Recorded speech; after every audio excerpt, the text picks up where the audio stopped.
Hello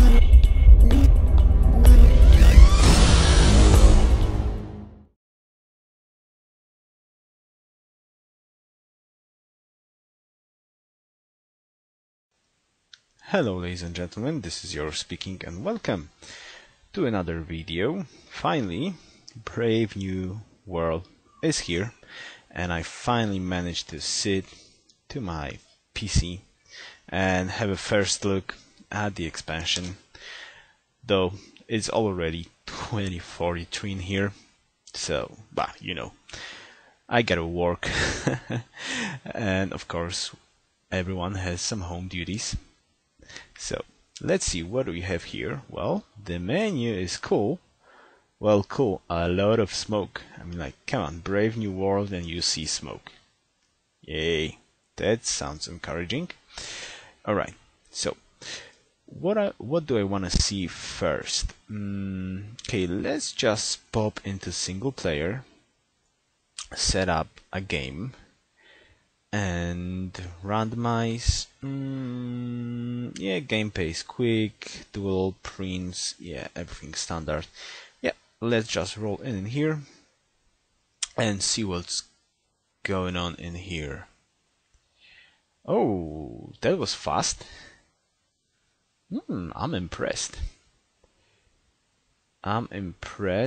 But this looks like a classical start. And this looks like, come on, what's going on? Yeah, there we go. Alright, well, classical start, fine. Not that bad. Prince, duel, skirmish, yeah, and quick speed. Alright, well, it doesn't matter where I will settle, I just want to have a peek look into what shall we check first. Well, I think we are going to start with Civilopedia. And we are going to start with the new civilizations. So what do we have in here? Assyria. Hello Assyria. What do you do? Ashurbanipal. Great name. I won't even say that I'm pronouncing this correctly. Treasuries of Nineveh. When a city is conquered, gain a free technology already discovered by its owner. Gaining a city through a trade deal does not count, and it can only happen once per enemy city. Interesting. Hello, a warmonger. Very nice, free technology. It's kinda, well, for example, it's actually good. With Assyria, if you want to be a warmonger, you can just focus on the lower part of the technology tree and attack a civilization that goes for science. This way, you have a window of opportunity where you actually have the military tech lead and you make a sneak attack before they catch up with technology to the military, and at the same time, you can actually get the technologies for the science. So that's actually pretty interesting stuff. Assyria, I have to admit that's nice. That plays a huge role in a strategy for a player that goes with Assyria. Okay, let's check. What do we have in here? Siege Tower. Powerful melee siege unit which grants a city attack bonus to nearby units when next to an enemy city. City attack bonus may only be built by...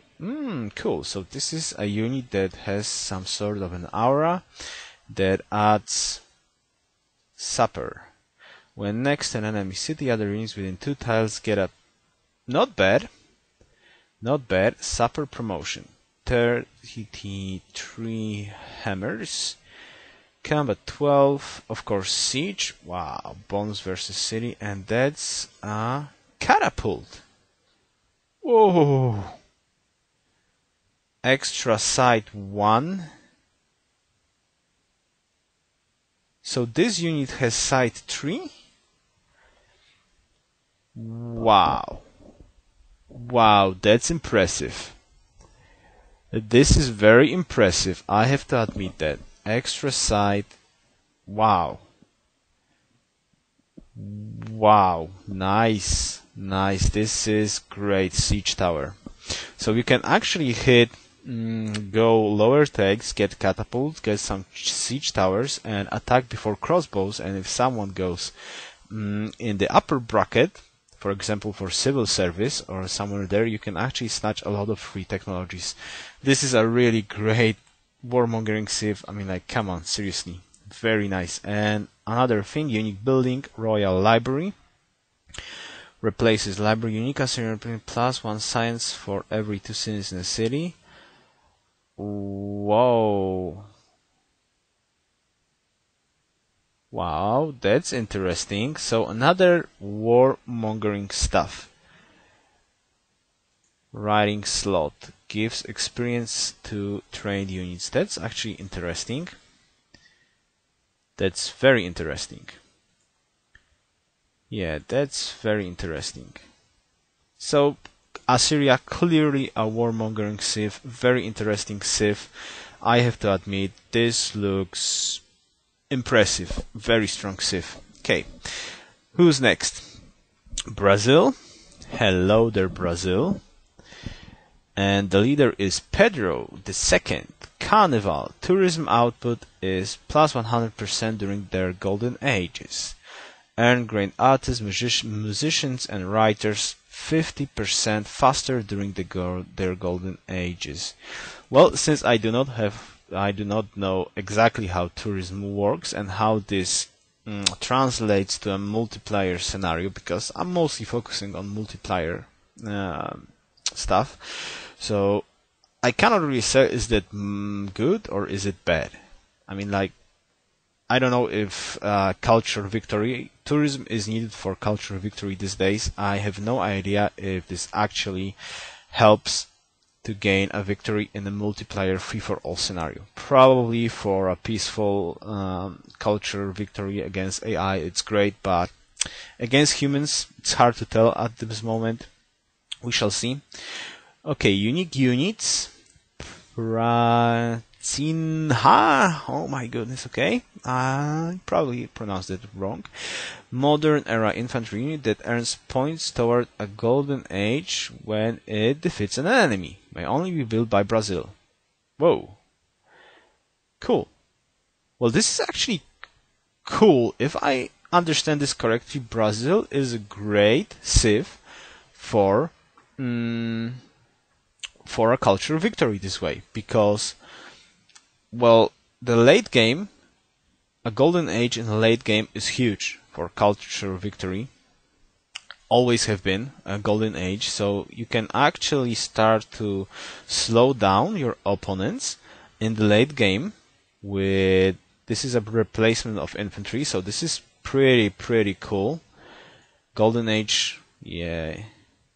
Golden age for victories. I wonder how much do they actually get, but this is pretty interesting stuff. Let's be honest with that. So, going to the strategy, you can actually in the late game, when you are racing towards a cultural victory, you can go all around warmongering and actually gain to a golden age, or perhaps even defend and work towards, even defending works towards your golden age. So Brazil looks like a pretty strong civ when it comes for cultural victory. And another thing, Brazilwood Camp. Brazilwood is a tropical hardwood whose bark produces a bright crimson and deep purple extract, blah blah blah. Okay, a Brazilwood camp can only be built on a jungle tile, and, well, there we go. Another thing that adds, 2 gold and 2 culture once acoustics is researched. So another great thing for a cultural victory, it seems. The only question is, does it work with rationalism? But, well, social policy, I will do it later on. Let's focus on civilization at hand. So Brazil looks like a pretty good candidate for a cultural victory. Okay, who's next? Brazil, Byzantium, Carthage, China, Denmark, Egypt, and England, blah, blah, blah, blah. Indonesia. Hello, Indonesia. Spice Islanders, the first 3 cities founded on continents other than where Indonesia started, each provide 2 unique luxury resources and can never be raised. Whoa.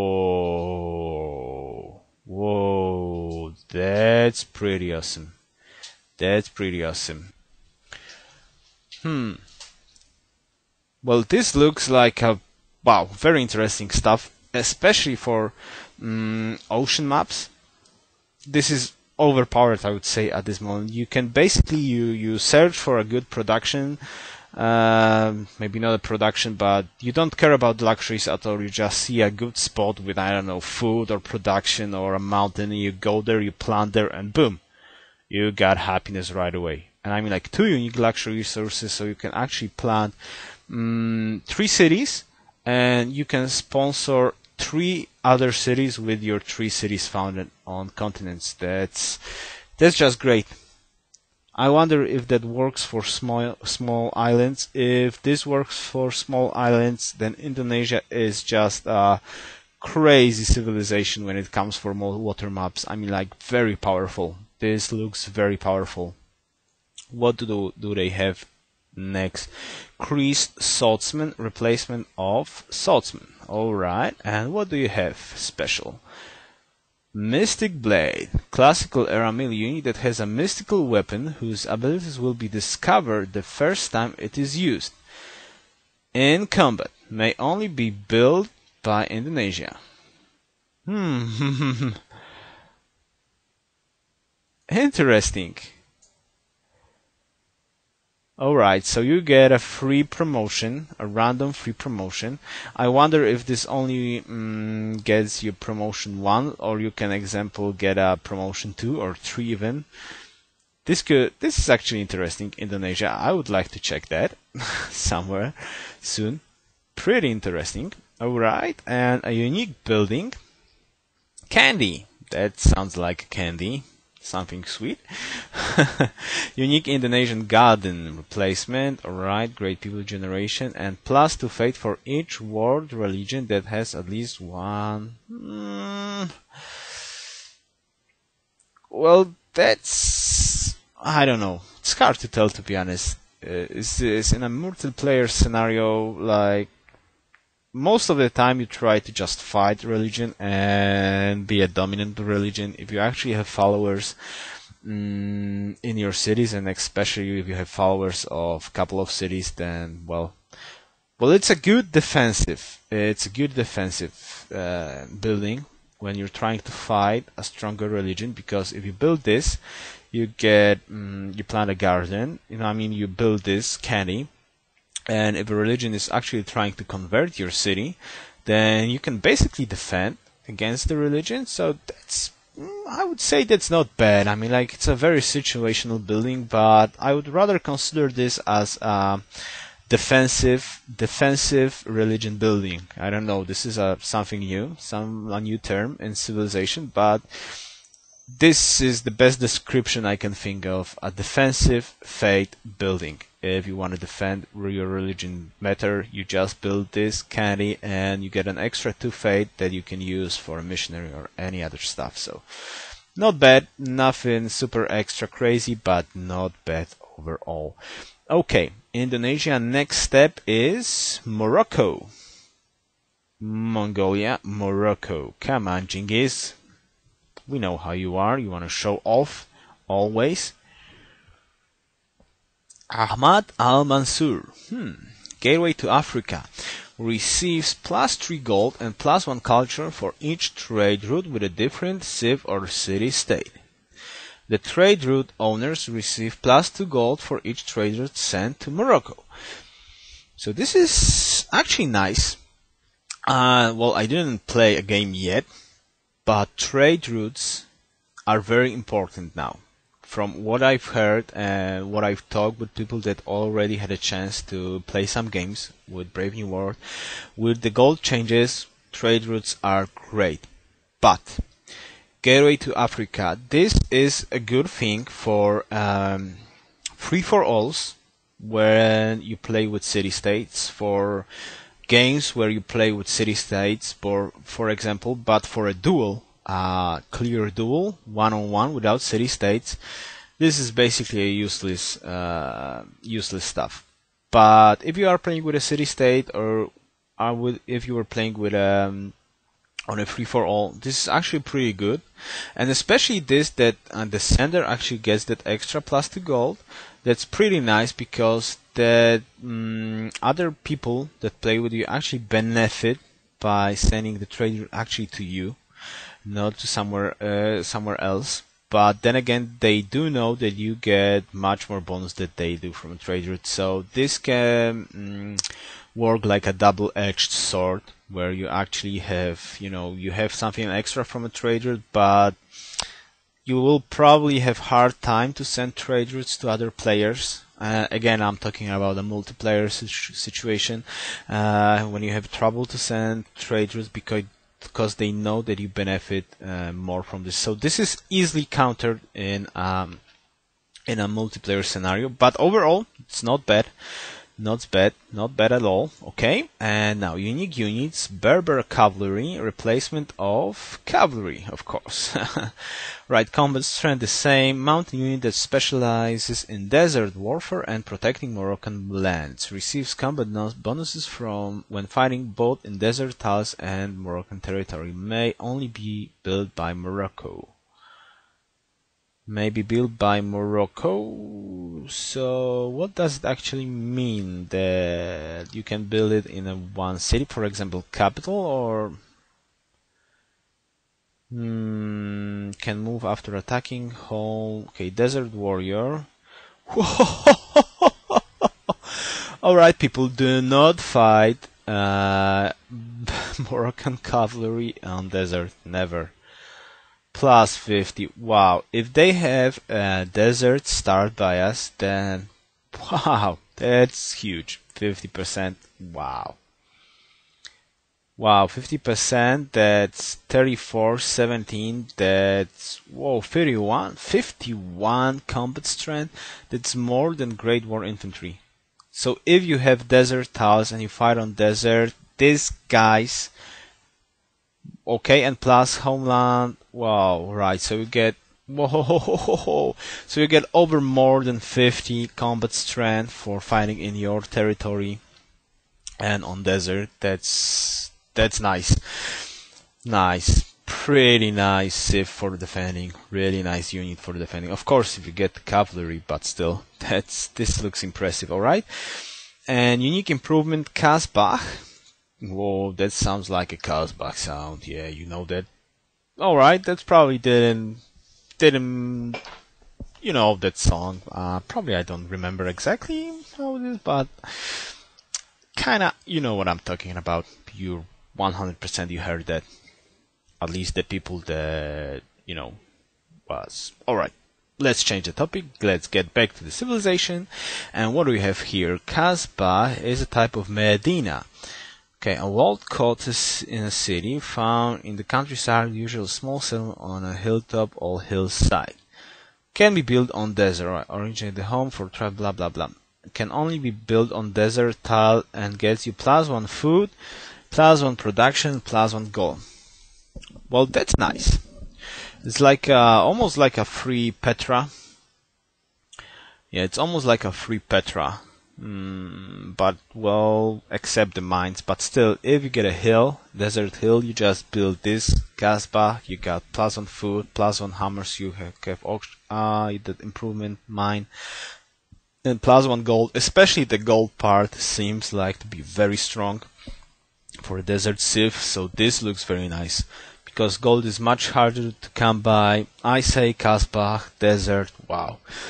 Overall, Morocco, if you're on desert, you don't go fight in Morocco on desert. That's not going to work well. Okay, next up, Poland. Hello, Poland. If you didn't know that, I'm Polish, so hi, Poland. Alright, Kashmir. Solidarity, receive a free social policy when you advance to the next era. Very, very, very strong trait, really. Especially for a multiplayer game when you can actually go from ancient era to, you can time switching from ancient era to classical era, and you can get that extra social policy very quickly. So for example, you can get, I don't know, settler much faster than any other civ. Pretty strong, I have to say. This is pretty strong, and of course next eras and so on and so on. So that gives you what, like ancient, classical, classical, medieval, renaissance, industrial, modern, and information. 7 free social policies. So that's, wow, this is a strong trait, leader trait, really strong. Nice, I'm happy. Good job, Poland. Alright, unique units. Wing Hussar. I actually read about Wing Hussar a little bit, and they seem really strong. Let's see the game info. Heavy mountain unit specialized in defeating enemy mountain units. This unit is faster and more powerful than Lancer. Yeah, +1 movement, +4 combat strength. Forces defenders to retreat when it inflicts more damage than it receives. May only be built by Polish. Okay, what do we have in here? No defensive terrain bonuses. Can move after attacking. Penalty, that's usual stuff. Formation. Yeah, combat strength versus mounted unit, that's usual stuff. Whoa, shock. Nice. Shock, very nice. And heavy charge. Yeah, this is actually nice. Nice. Especially that they do have, right, wait a second, they do not have some traits. No defensive, can move, penalty, attacking cities, and fortification. Well, they did change this a little bit, or am I wrong? I always thought that Lancers get a penalty for defending. Strange. Alright, never mind. Let's go back to Wing Hussar. Well, overall, this is a very strong thing. Heavy charge, retreat, that allows for a great tactical things. If you get a highly, and especially that they start with shock 1, if you get, you know, all the good stuff for promotion, you get a nice promoted horses that just rock and roll. Yeah, this unit looks very strong. Very strong, alright. And unique buildings. Whoa. Okay, did I say this is crazy? This is crazy. +15 XP for mountain units. So you get a barracks, armory, military academy, and this, you don't even have to build a wonder, and you get like what, 4 promotions? Shock, and then shock 2, shock 3, and you can then take third. Wow. And each pasture walked by the city production +1, that's usual stuff, and +1 gold. Nice. Unless they change this. No, they did not change this. So, and does not cost maintenance, and is actually cheaper than stables, which it replaces.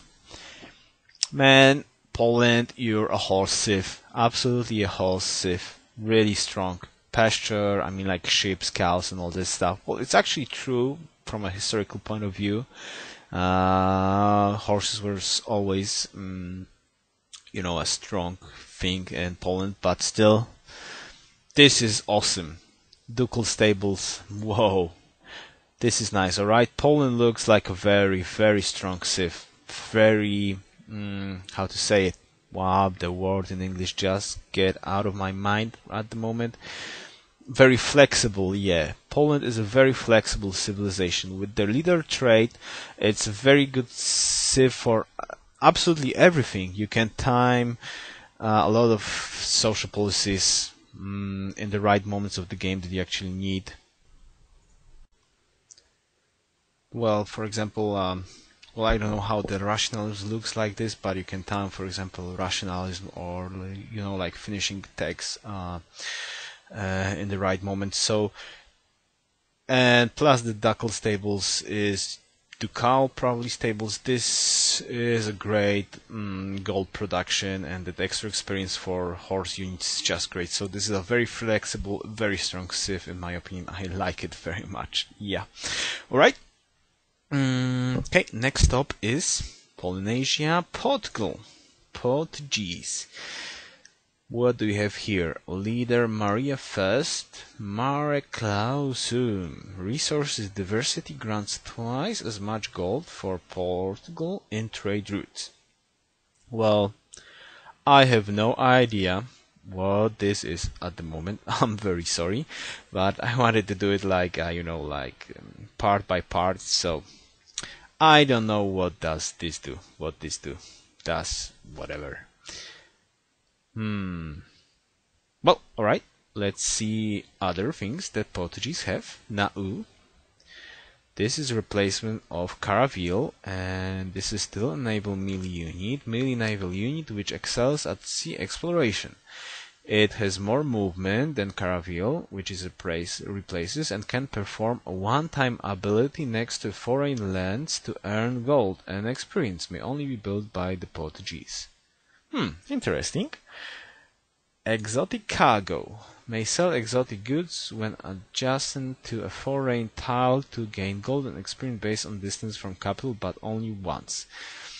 Well, this needs testing. This could be strong, this could be mediocre. It's actually hard to do. Well, basically it's on the watery map, and it sounds like on the foreign land, so if you're playing on Pangaea, where most of the multiplayer games are played on, it's not really that strong. At least it does not look like it's a strong thing, a unique unit that you actually would want to build, since naval combat overall just focus on frigates and privateers, so building now doesn't look like it's going to happen, let's be honest. Alright, and next up with this is Feitoria, unique improvement. Portuguese for factory, where trading posts established in foreign territories during the Middle Ages. Okay, blah blah blah. Can only be built in a city-state's land on a coastal tile without a resource. It provides one copy of each luxury resource type that the city-state has. Wow.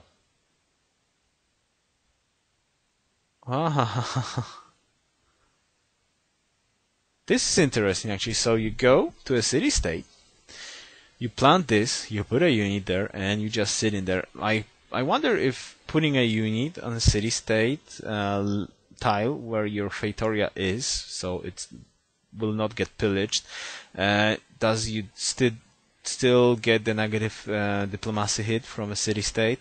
That's something that should be tested, but still, when you play with a city-state, they are on a coast, which, well, city-states most of the time are on the coast. This is very strong thing, really a very strong thing. You go there, you build Feitoria, you get luxuries, and you don't have to worry about the status. You just have to worry that the city-state is actually alive and nothing more. So this is a very strong thing.